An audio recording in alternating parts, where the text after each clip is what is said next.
مضل له ومن يضلل فلا هادي له وأشهد أن لا إله إلا الله وحده لا شريك له وأشهد أن محمدا عبده ورسوله صلى الله عليه وعلى آله وصحبه وسلم تسليما كثيرا أما بعد.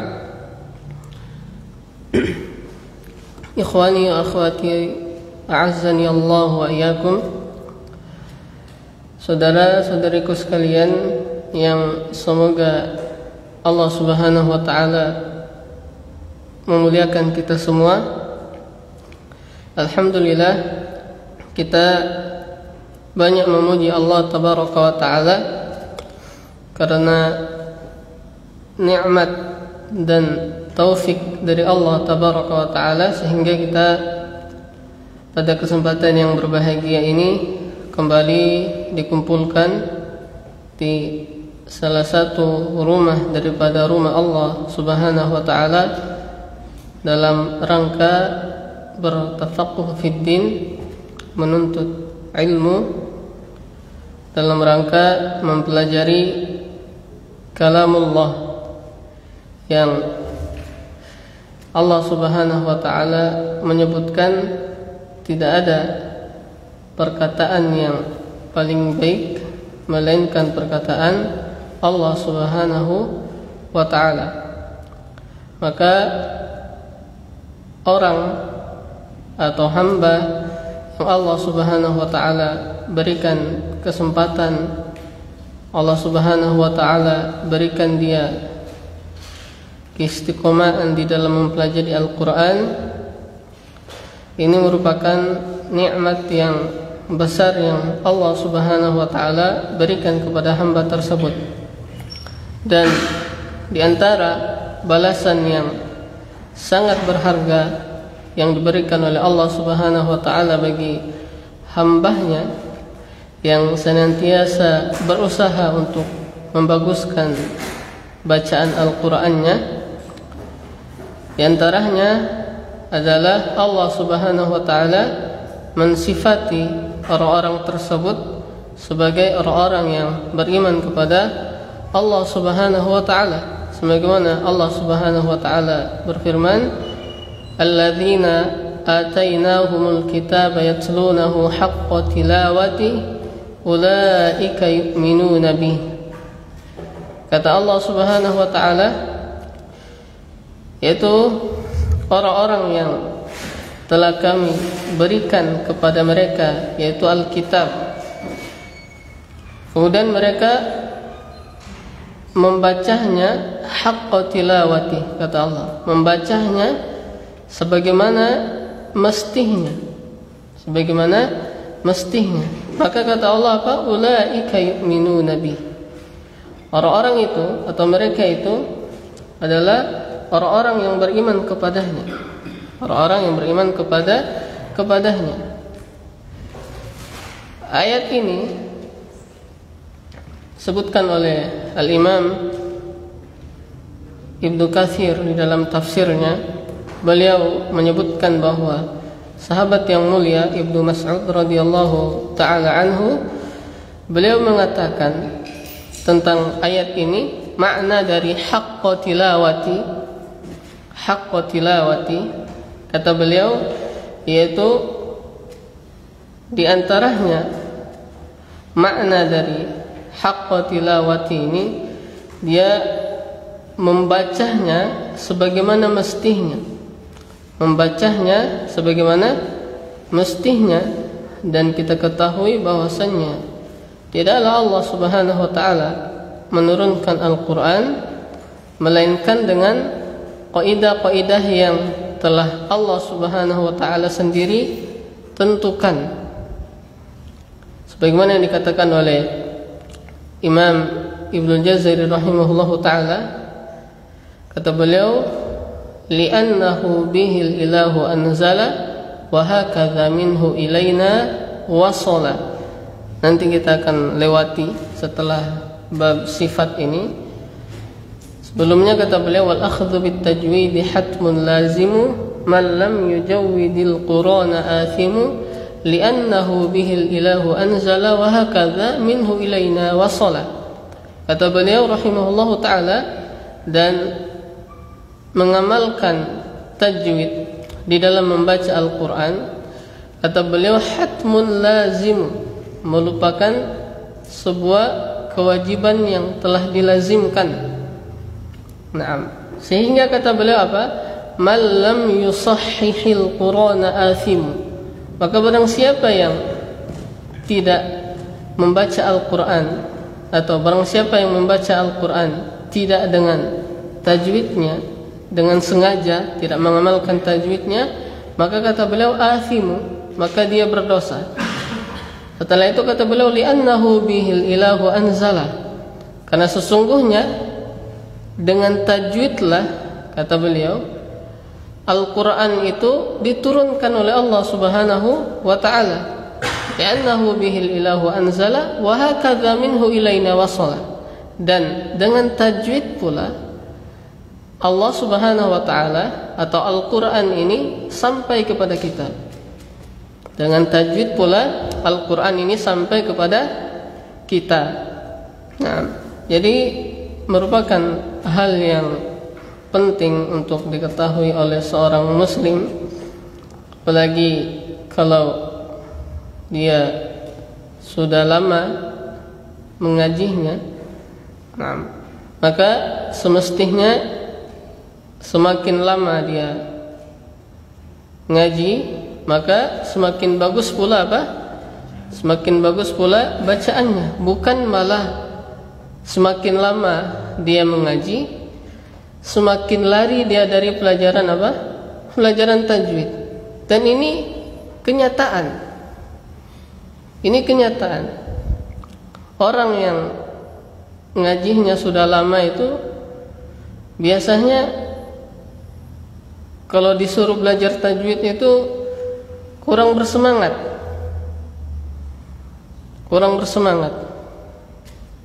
Nah, nanti datang kesadarannya biasanya nanti pas Ramadan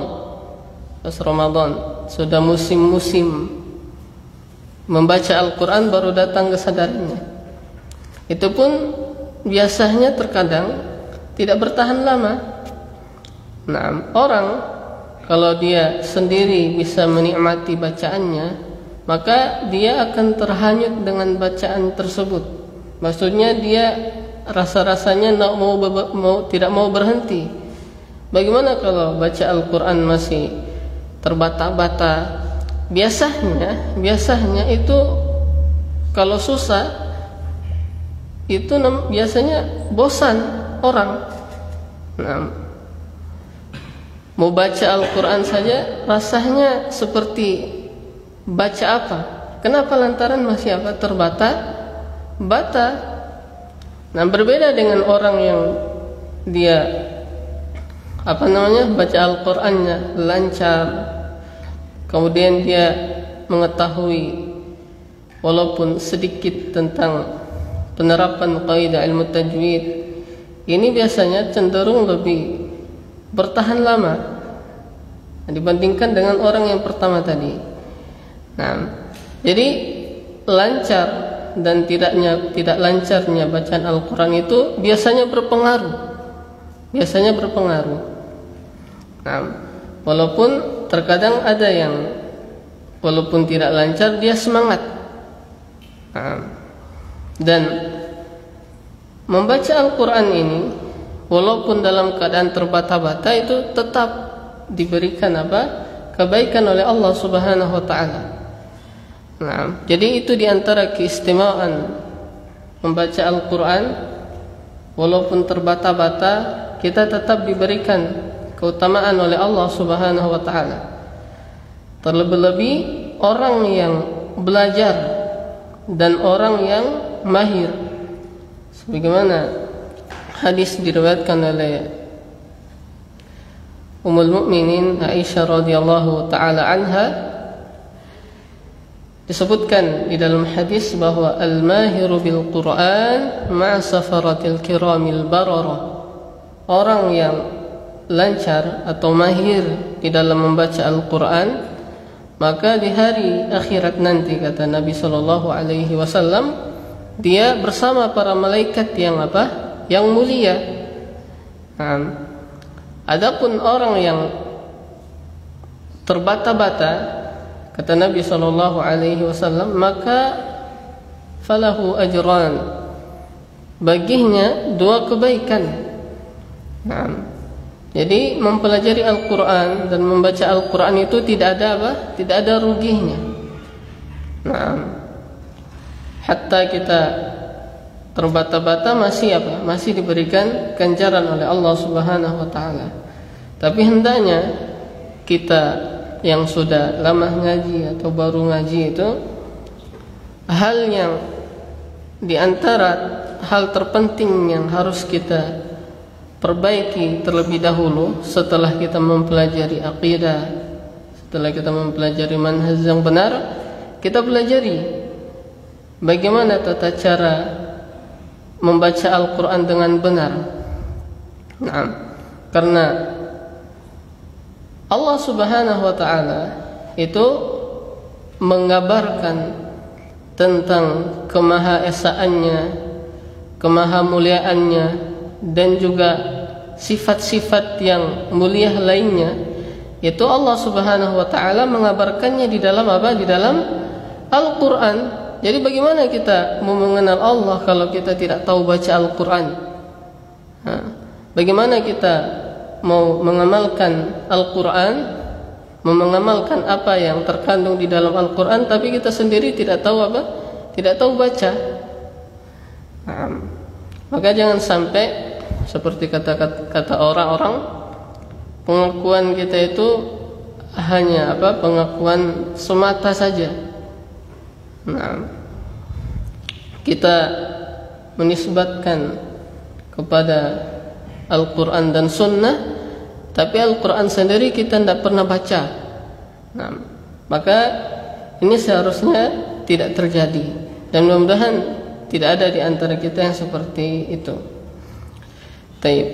Dan mempelajari Al-Quran itu sendiri, itu di antara perintah yang diperintahkan oleh Allah Subhanahu wa ta'ala. Silakan cek di surah Muzammil ayat yang keempat. Kata Allah apa? Warattilil Qur'ana tartila. Di sini Allah tegas menyebutkan bahwa bacalah Al-Quran dengan apa? Tartil. Dan di antara makna tartil di sini yaitu dengan apa? Dibaca dengan kaidah tajwidnya. Dalam hadis Nabi Sallallahu Alaihi Wasallam, Nabi Sallallahu Alaihi Wasallam menyebutkan apa? Kata Nabi Sallallahu Alaihi Wasallam dari sahabat Abu Umamah Al-Bahili, kata beliau Sallallahu Alaihi Wasallam,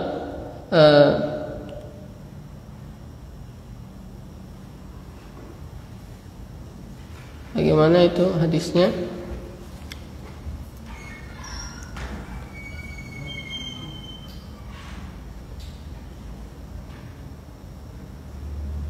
Ada yang ingat? Nah, lupa.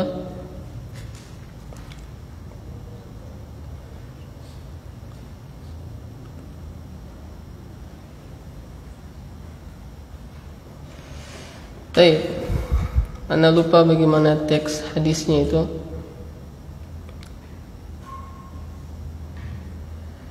Cuma kurang lebih terjemahannya itu, kata Rasul Sallallahu Alaihi Wasallam,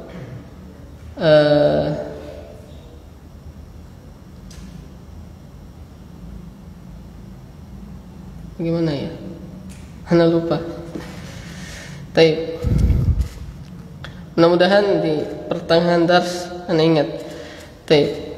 Nah, jadi mempelajari Al-Quran itu sendiri itu ada perintahnya dari Rasul dan juga dari Allah Subhanahu wa ta'ala. Dan para ulama juga banyak memperingati terkait dengan hal ini. Di antaranya yang kita sebutkan di awal-awal, perkataan Imam Ibn Jazari rahimahullahu ta'ala, kata beliau, wal akhdhu bit tajwid hatmun lazimu man lam yujawwidil Qur'ana athimu. Senada dengan itu juga sebagaimana yang dikatakan oleh al-Imam Abu Muzahim Musa bin Ubaidillah al-Khaqani. Kata beliau di dalam qasidah Ar-Ra'iyah, kata beliau, ayaqari al-Qur'ani ahsin ada'ahu yudha'if lakallahu al-jazila minal ajri. Nah, kata beliau, ayaqari al-Qur'ani, wahai para pembaca Al-Quran. Nah, kata beliau apa? Wahai para pembaca Al-Quran, ahsin ada'ahu, perbaikilah apa? Ada kalian, perbaikilah ada kalian, perbaikilah apa? Cara baca Al-Quran kalian, kata beliau rahimahullahu ta'ala. Yudha'if lakallahu al-jazila minal ajri. Naam, agar Allah Subhanahu wa taala melipat gandakan balasan bagimu berupa pahala yang banyak. Naam. Jadi kata beliau, dengan kita memperbaiki bacaan Al-Quran, maka Allah Subhanahu wa taala akan memberikan kita pahala atau melipat gandakan pahala kita, kebaikan kita dengan kebaikan yang sangat banyak. Nah, dengan kebaikan yang sangat banyak. Nah, terkait dengan hal itu juga Nabi Shallallahu Alaihi Wasallam menyebutkan terkait dengan orang yang mempelajari Al-Quran ini, kata beliau apa? Khairukum, nah, sebaik-baik kalian, man ta'allama al-Qur'ana wa 'allamahu. Nah, siapa yang belajar Al-Quran dan juga yang mengajarkannya. Nah, jadi di antara jalan untuk kita bisa meraih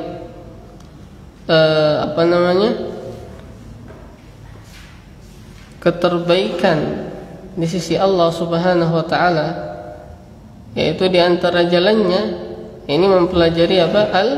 Al-Qur'an, mempelajari Al-Qur'an.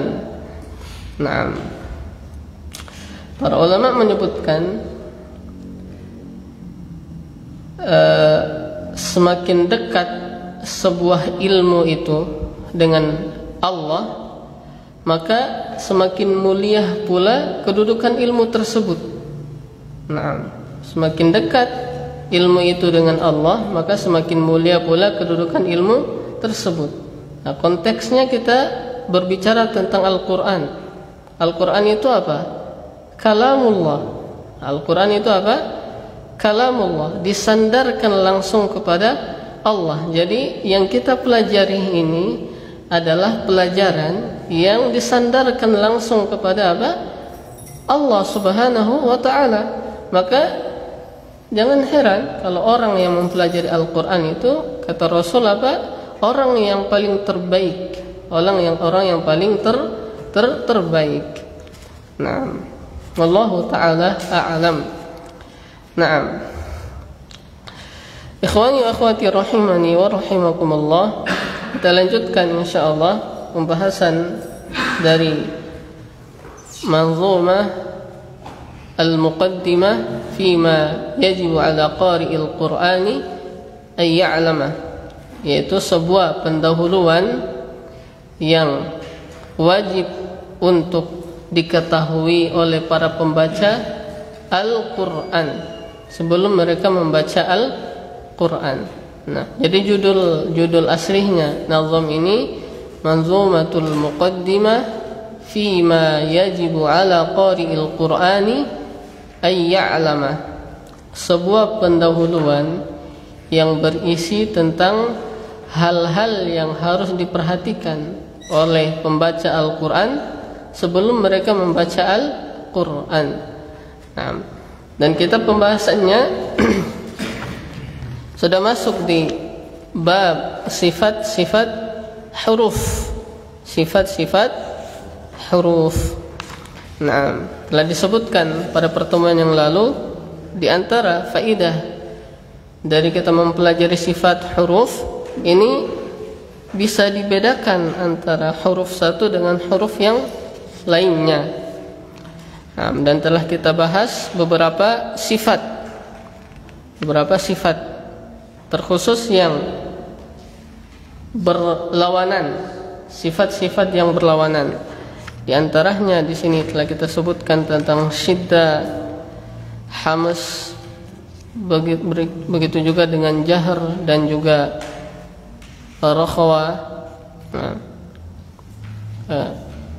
Jahr dengan hamas, syiddah dengan rakhawa. Kemudian yang terakhir kita sudah bahas juga tentang isti'la, tentang apa, huruf-huruf yang tersifati dengan huruf isti'la. Nah, kata beliau rahimahullahu taala, wa sab'u 'ulwin khussa dhaghtin qil. Dan 7 huruf yang tinggi yaitu khussa dhaghtin qil. Nah, ada huruf yang tersifati dengan isti'la itu kata beliau terangkai pada ungkapan khussa dhaghtin qil. Nah, kita lanjut. Isti'la ini maknanya terangkat. Nah, isti'la ini maknanya terangkat. Kita sudah bahas kemarin. Maksudnya di sini terangkat atau naiknya pangkal lidah ke langit-langit ketika kita mengucapkan huruf isti'la ini dan disertai dengan sedikit kegemahan. Jadi kalau kita menyebutkan huruf yang tebal ini isti'la, itu suara itu bergema. Misalnya huruf dhad, do, o, apalagi so, wo, to. Jadi bukan so, do, itu tipis, tipis. Yang benar dia suaranya harus bergema. Dan untuk menebalkan huruf telah banyak kali kita ulang, yaitu dengan diangkat pangkal lidah. Pangkal lidah diangkat, bukan bibir yang dimaju. So, apalagi to, ko, la, ini keliru. Nah, seperti itu. Jadi huruf yang tersifati dengan isti'la ini ada 7. Dia terangkai pada ungkapan khussa dhaghtin qil. Nah, huruf kha, sa, dha, gha, ta, dha, qaf dengan dha. Ada 7. Supaya mudah dihafal, hafal ini, ungkapan ini, ibarah ini. Khussa dhaghtin qil. Khussa dhaghtin qil. Nah, seperti qalqalah kalau di Indonesia dibilang baju di toko. Nah, ini tujuannya supaya mudah dihafal. Nah, tapi kalau di Arab qalqalah itu mereka tidak tahu apa itu baju di toko. Yang mereka tahu kutubu jadin. Kutubu jadin. Nah, seperti itu. Nah, sebagaimana sifat yang lainnya, sifat yang berlawanan lainnya, isti'la juga dia memiliki lawan. Lawannya adalah istifal. Lawan dari isti'la adalah istifal. Nah, istifal itu artinya merendah atau menurun. Maksudnya bagaimana? Ini rendahnya lidah dari langit-langit, atau lidah itu dalam posisi rileks. Lidah dalam posisi rileks, turun. Jadi dia dia tidak terangkat. Kapan dia terangkat? Itu bisa dipastikan pasti hurufnya itu atau suara yang keluar itu akan menjadi tebal juga.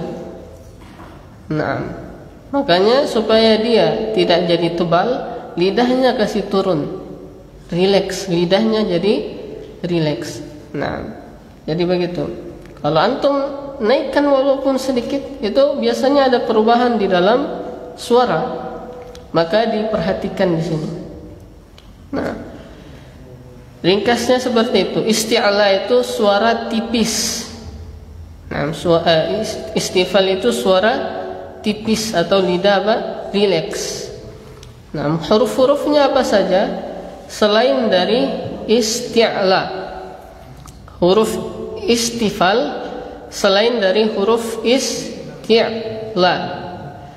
Nah, selain dari huruf isti'la. Kemudian juga ada pengecualian dari istifal ini, yaitu 3 huruf. Huruf lam, alif dengan ro. Kenapa? Karena ketiga huruf ini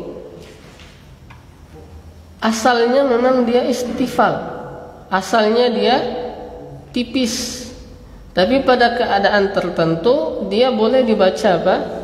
Tebal. Asal sifatnya tipis, tapi pada keadaan tertentu dia dibaca tebal. Contohnya misal huruf ro, ketika dia apa? Fathah atau dhamma. Kalau fathah harus dibaca tebal, ro, ru. Atau huruf lam pada lafaz Allah.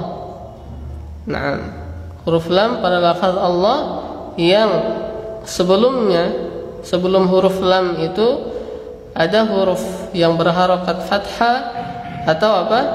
Dhamma. Contohnya misal apa? Rasulullah, bukan baca Rasulullah. Apa lagi?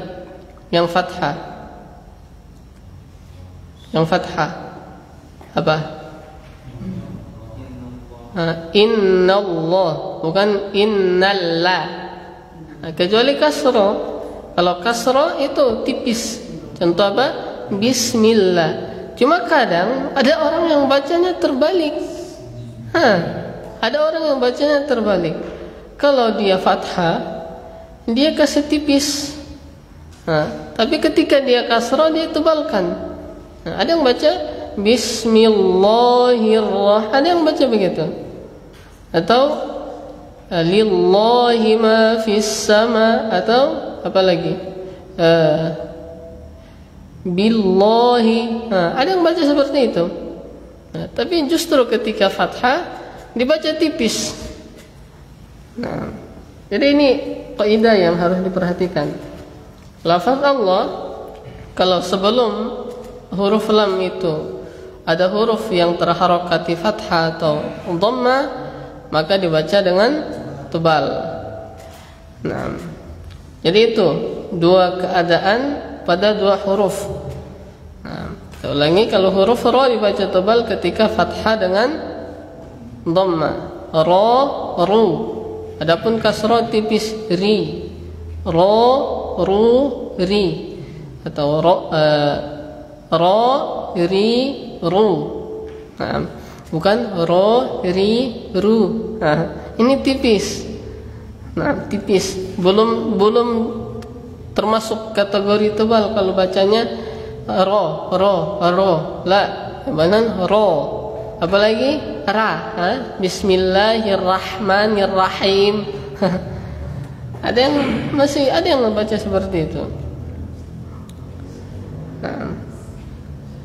Kalau antum mungkin bacanya dengan qiraat lain masih boleh ditolerir. Masih ada riwayatnya.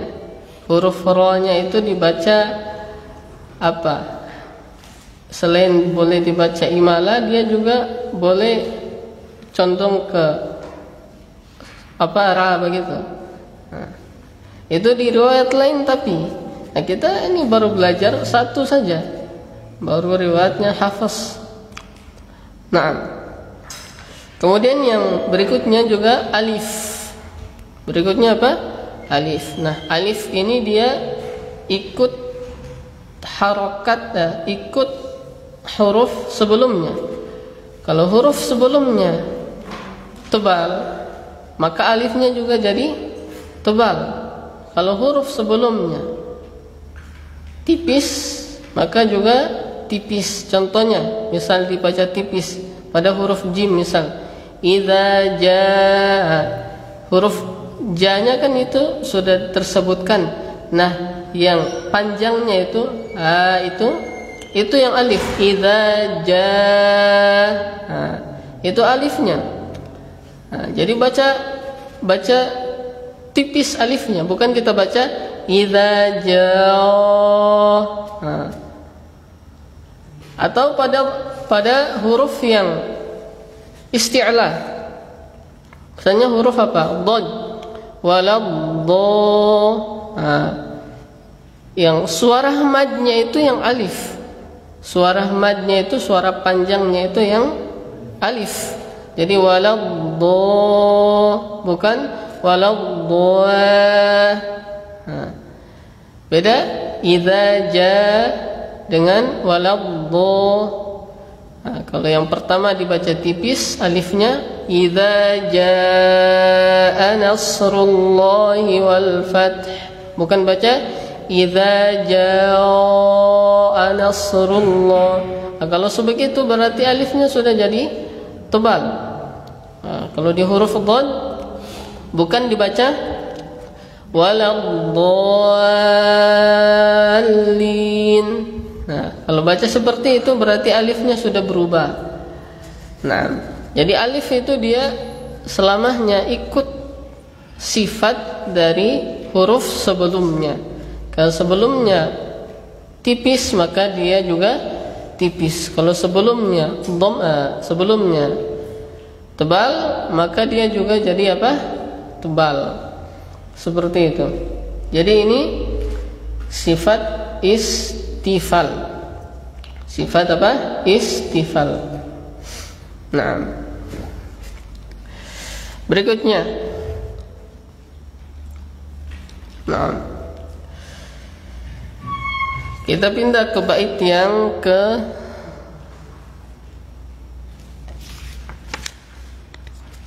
23. Qala an-nazim rahimahullahu ta'ala, berkata penulis syarah ini, kata beliau, was-sadu dadun ta'u dha'un mutabaqah. Kita stop di situ. Was-sadu dadun ta'u dha'un mutabaqah. Nah, kata beliau rahimahullahu ta'ala, dan huruf sad, dad, ta dengan dha, maka kata beliau mutabaqah itu semua adalah huruf-huruf itbaq. Huruf itbaq. Nah, apa itu itbaq? Nah, di sini secara bahasa disebutkan itbaq itu dia bermakna lengket atau rekat. Lengket atau apa? Rekat. Boleh juga bermakna menempel. Nah, perhatikan. Di sini ada perbedaan antara itbaq dengan isti'la. Kalau isti'la dia bermakna al-ulu, tinggi. Nah, dia bermakna tinggi atau terangkat. Wal irtifa', terangkat. Kalau ini maknanya apa? Menempel, rekat atau apa? Lengket. Nah, dan dari segi ketebalan antara isti'la dengan itbaq ini berbeda.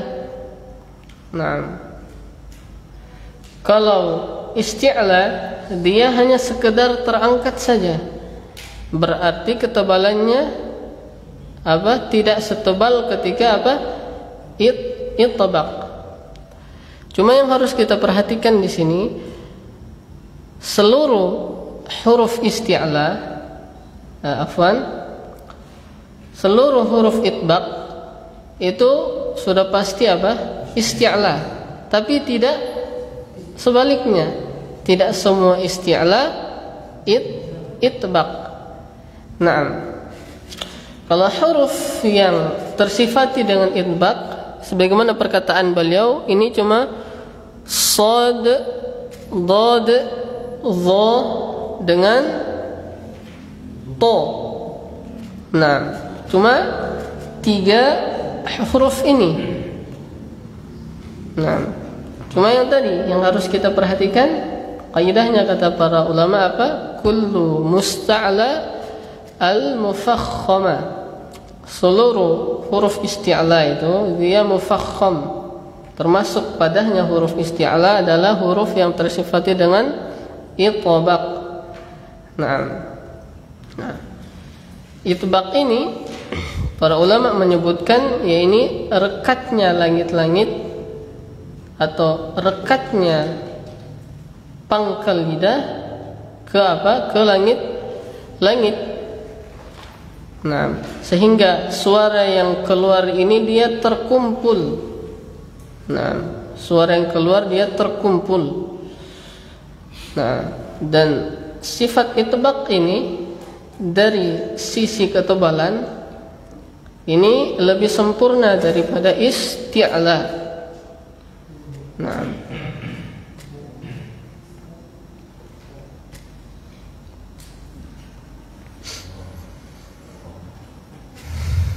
baik.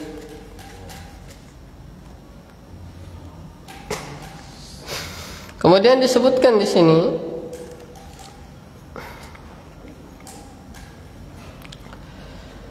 huruf yang tersifati dengan itbaq itu jumlahnya ada 4. Huruf shad, huruf dhad, ta dengan huruf dha. Maka ketika kita menyebutkan 3 atau 4 huruf ini, ketebalannya harus ditebalkan lebih tebal daripada isti'la. Hatta ketika harakatnya apa? Kasrah. Hatta ketika harakatnya apa? Kasrah. Nah, berbeda dengan huruf yang hanya sekedar tersifati dengan isti'la saja. Kalau dia dalam keadaan kasrah, huruf ini sisa dari 4 huruf itbaq itu tingkat ketebalannya itu berkurang. Contohnya misal huruf qaf. Nah, huruf qaf kalau kasrah dia dibaca qi, bukan qi. Ihdinas siratal mustaqim, bukan al-mustaqim, bukan, tapi al-mustaqim. Nah, begitu juga dengan huruf apa? Kha. Nah, kita baca akhi, bukan akhoi. Nah, dibaca akhi, bukan akhoi. Huruf gha juga begitu. Dibaca ghi, bukan ghi. Ghi, la, bukan ghi tapi ghi. Ghi misalnya gha, ghi, ru. Bukan gha, ghi, la. Yang benar ghi, gha, ghi, qa, qi, kha, khi, seperti itu.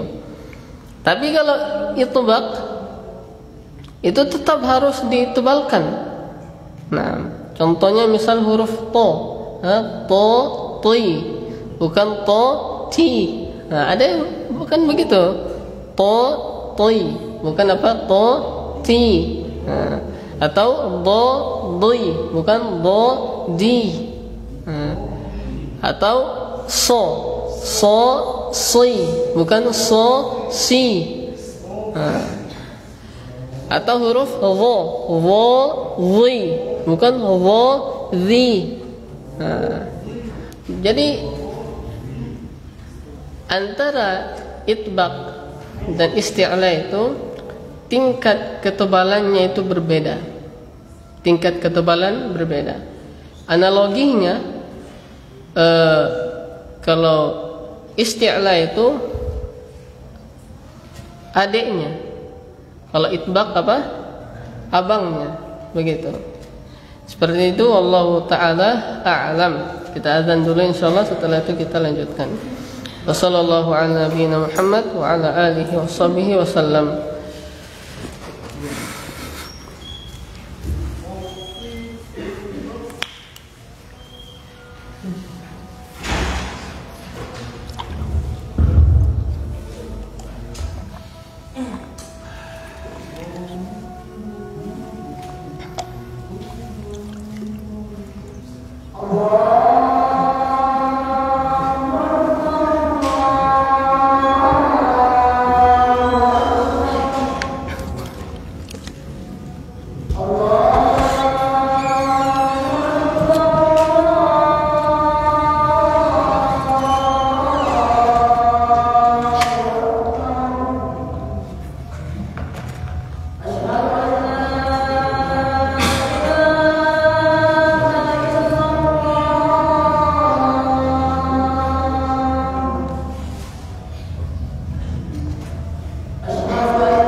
Baik, bismillahirrahmanirrahim.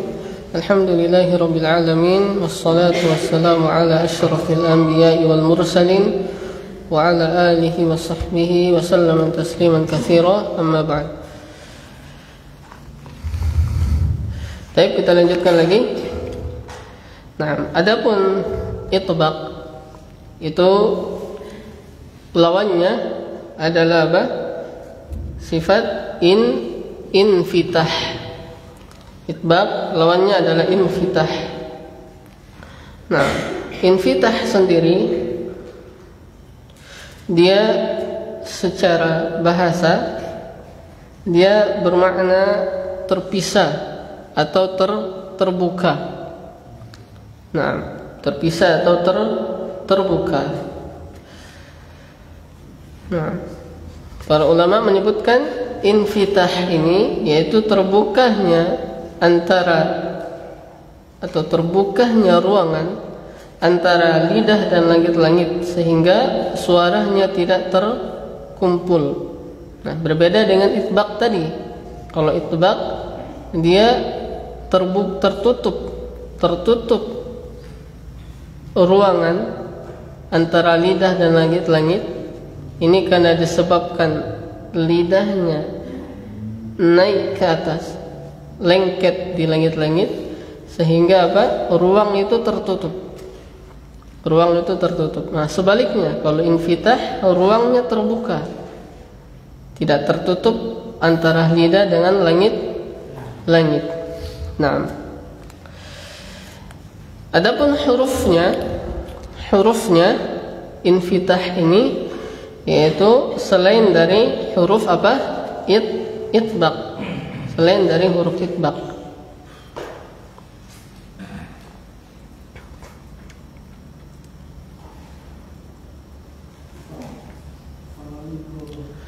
Nah, kemudian para ulama menyebutkan huruf-huruf istifal ini seluruhnya termasuk ke dalam huruf infitah. Nah, ulangi, semua huruf istifal ini seluruhnya termasuk ke dalam huruf apa? Infitah. Tapi tidak setiap infitah pasti apa? Istifal. Contohnya apa? Misal huruf qaf. Nah, huruf qaf, huruf ghain dengan huruf kha. Nah, dia termasuk huruf infitah, tapi juga termasuk apa? Isti'la, bukan apa? Istifal. Seperti itu.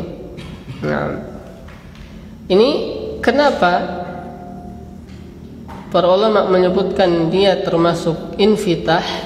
Karena lidahnya itu tidak menempel, tidak melengket di mana? Di langit-langit, sehingga masih ada ruangan sedikit. Kalau itbaq memang menempel, tidak ada ruangan lagi, seperti itu.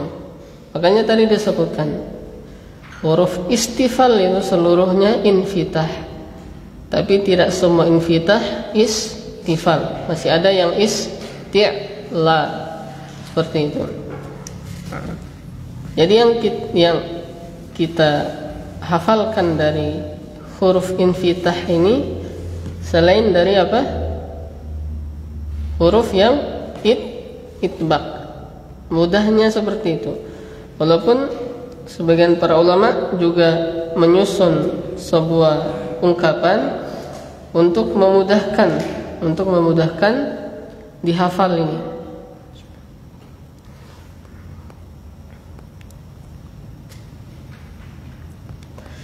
Baik.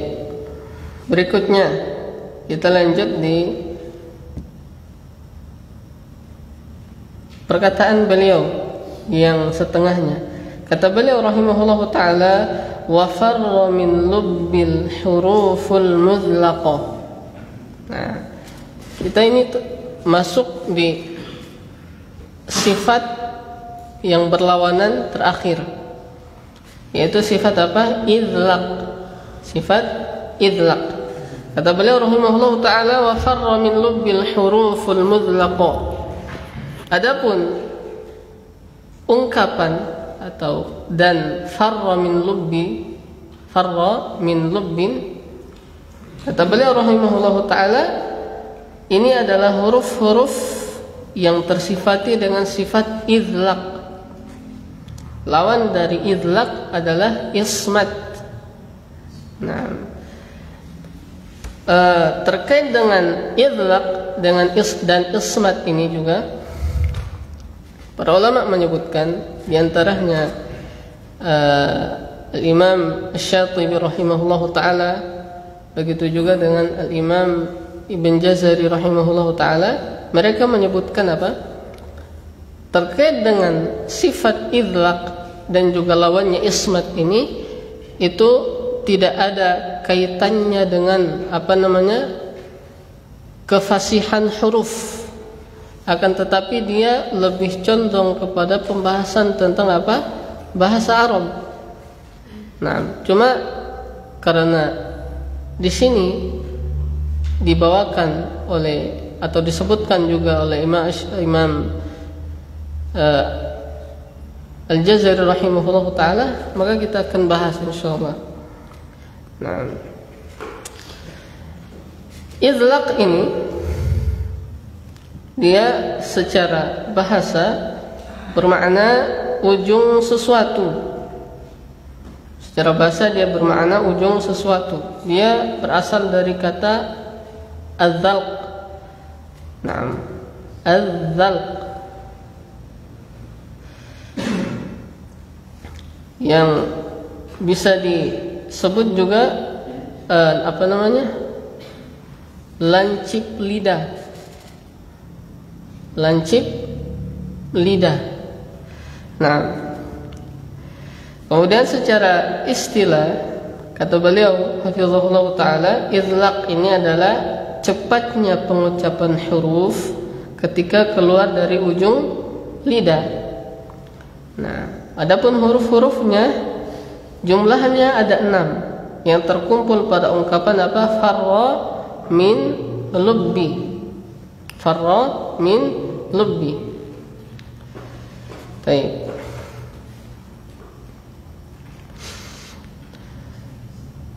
Disebutkan oleh Syekh Mula Ali Al-Qari, beliau menyebutkan bahwasannya sungguhnya huruf ini dia keluarnya dari ujung lidah.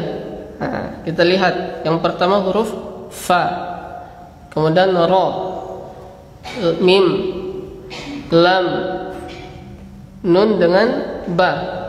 Nah, dia keluar dari ujung lidah kata beliau untuk huruf ra dan lam dan juga huruf nun. Nah, menjadi tiga huruf ini yang keluar dari ujung lidah. Sedangkan sebagian lainnya kata beliau itu dari ujung bibir, yaitu huruf ba, fa dengan mim. Nah, kalau menurut orang Arab, idlaq ini menurut kebiasaan mereka itu terasa ringan dan juga cepat ketika diucapkan, disebabkan karena makhrajnya ini jauh atau sudah dekat di luar mulut begitu. Seperti huruf lam, toh? Ini sudah jauh di ujung lisan. Nah, sudah jauh di ujung lisan. Nah,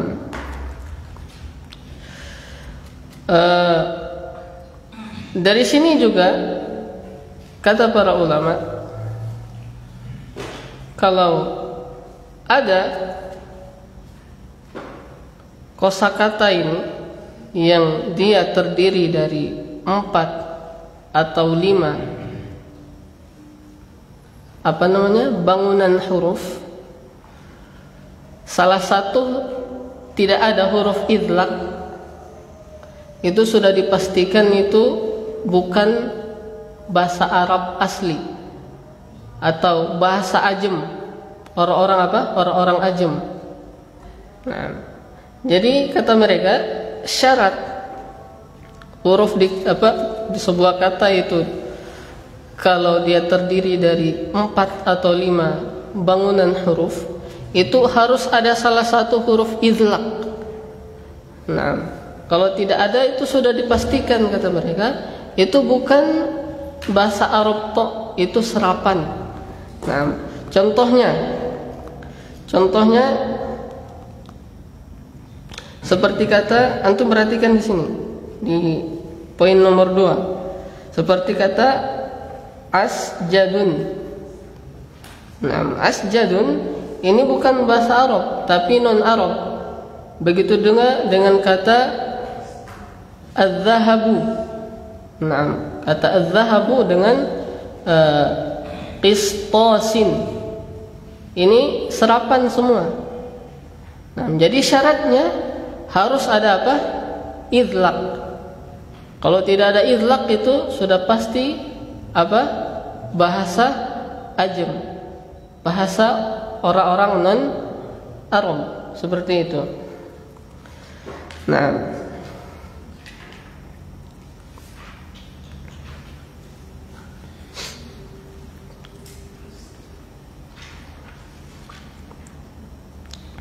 kemudian idlaq ini lawannya adalah ismat. Idlaq lawannya adalah ismat. Nah, ismat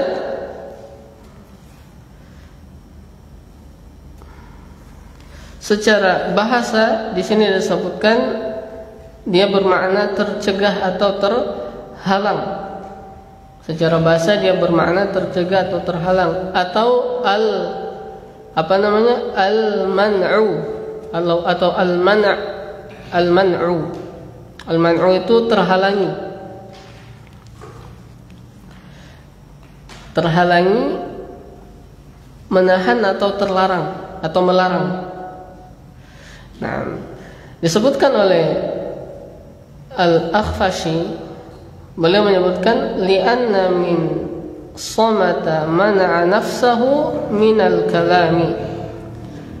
Nah, disebut sebagai ismat karena berasal dari kata somata.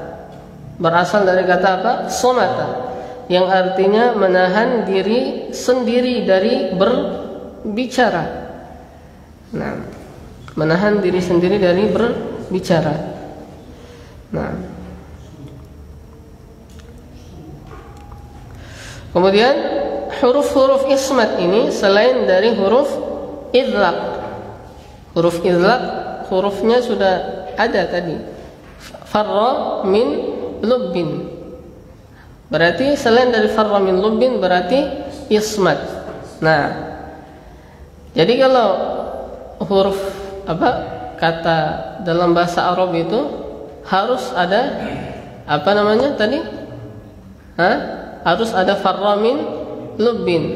Kalau tidak ada farra min lubbin berarti bahasa ajam, seperti itu. Nah,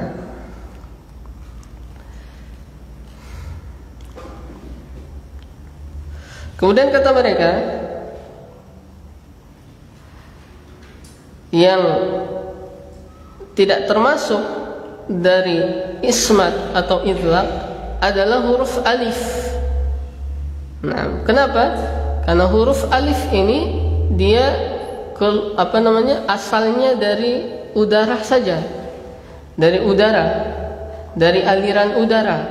Dia tidak bersandar pada tempat tersendiri. Nah, alif ini dan huruf-huruf mad yang lain itu kata para ulama huruf yang tidak terdeteksi tempatnya di mana atau tidak ada sandaran. Nah, berbeda dengan huruf yang yang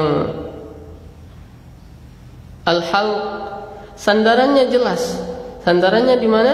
Tenggorokan. Al-lisan juga begitu, tempatnya jelas, sandarannya jelas. Adapun huruf alif, para ulama tidak memasukkan antara idlaq dan ismat karena tadi tidak ada tempat sandaran yang jelas, karena dia hanya huruf yang berasal dari aliran udara saja, seperti itu. Nah, baik. Kemudian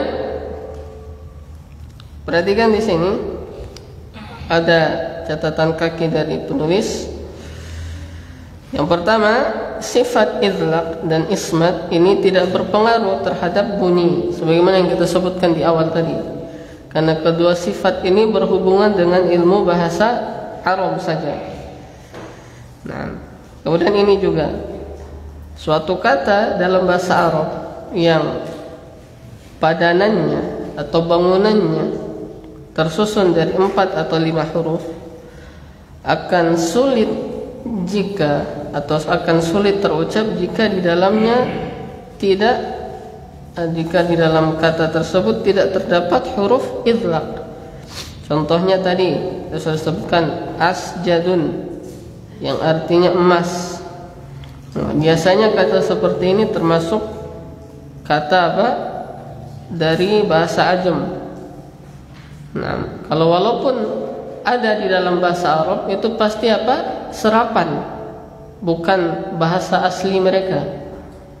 Nah, apa lagi contoh yang bahasa Ajam yang tidak ada idlaqnya?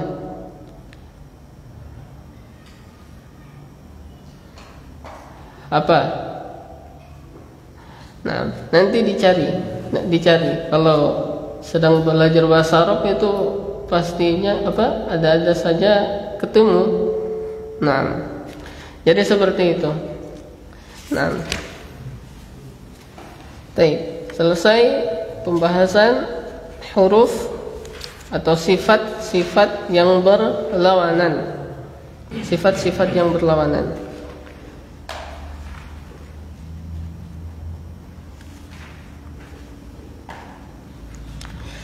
Baik.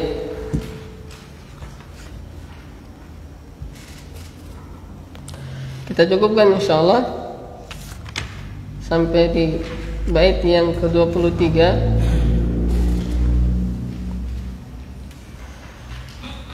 Sampai di pembahasan tentang sifat-sifat yang berlawanan. Pertemuan berikutnya kita lanjut di sifat yang tidak ada lawannya. Nah, sebelumnya farra min lubbin ini maknanya orang-orang bodoh itu menjauh dari orang-orang yang berakal. Farra min lubbin. Jadi sebagaimana di ungkapan-ungkapan sebelumnya itu mengandung makna tersirat. Kalau di sini farra min lubbin itu maknanya orang-orang bodoh menjauh dari orang-orang yang berakal. Nah, farra min dhi lubbin ay harabal jahilu minal aqil, kata beliau. Nah, menjauhnya orang-orang bodoh daripada orang-orang yang berakal. Nah, wallahu ta'ala alam. Semoga bermanfaat apa yang kita sampaikan, dan semoga Allah subhanahu wa ta'ala memudahkan kita di dalam mempraktekkan apa yang kita telah pelajari. Nah, jadi pembahasan sifat ini dia pembahasan yang sangat penting, dan untuk mengukur kefasihan seseorang di dalam makharijul huruf itu sebenarnya bukan pada makhrajnya. Karena kalau makhraj itu sudah jelas tempatnya di mana. Nah, dia dianggap fasih kalau dia bisa menerapkan sifat-sifatnya ini dengan bagus. Nah, dia dianggap fasih kalau dia bisa menerapkan sifat-sifatnya ini dengan benar. Nah, karena kalau pembahasan makhraj hanya sekedar dibilang ini tempelkan di sini. Nah, siapa saja bisa. Nah, misalnya huruf ta ujung lisannya tempelkan di apa? Di gigi seri atas, di ujung gigi seri atas. Semua bisa. Nah, tapi untuk mempraktekkan sifat-sifat yang ada pada huruf ta ini yang butuh apa? Butuh pengorbanan atau butuh latihan. Seperti itu. Wallahu taala alam. Nah, makanya ini pembahasan sifat pembahasan yang penting. Nah, dengan sifat bisa diketahui perbedaan antara huruf ta dengan huruf to, huruf sin dengan huruf shad. Nah, seperti itu. Allah taala alam. Kita cukupkan. Wassallallahu ala nabiyyina Muhammad wa ala alihi wa sahbihi wasallam. Akhiru da'wana alhamdulillahi rabbil alamin. Subhanakallahumma wa bihamdika asyhadu an la ilaha illa anta astaghfiruka wa atubu ilaik. Wassalamu alaikum warahmatullahi wabarakatuh.